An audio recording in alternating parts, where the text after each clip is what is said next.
চারদিকে ঘুটঘুটে অন্ধকার। রৌমারির কোনো টক দোকানে বসে আছে অদ্ভুত চারটি মানুষ।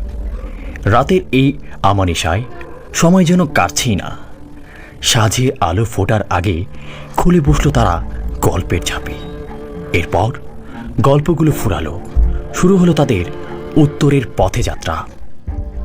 গল্পকথক সেই যাত্রার সূত্র ধরে একে একে ঘুরে ফেলল রৌমারী, কুড়িগ্রাম, রংপুর, সৈয়দপুর, দিনাজপুর, সর্বোপরি ঠাকুরগাঁ।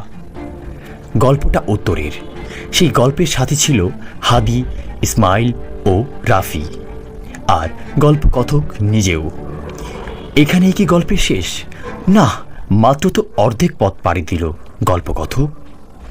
মুক্তিযুদ্ধের ইতিহাস অন্বেষণে এবার পাড়ি দিল উত্তর থেকে দক্ষিণে। এবার সাথী হল বীর মুক্তিযোদ্ধার সন্তান ইমরান রশিদ খান। সেই আখ্যান শোনাতে গল্পকথক আপনাদের কাছে এসেছে। উত্তরবঙ্গের আছে এক সমৃদ্ধ ইতিহাস, ঐতিহ্য। তো পাঠক, দেরি কেন?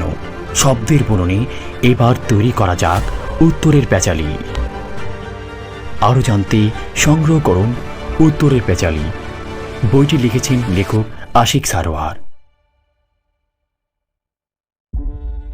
বইটি প্রকাশিত হয়েছে নটিলাস পাবলিকেশনস হতে।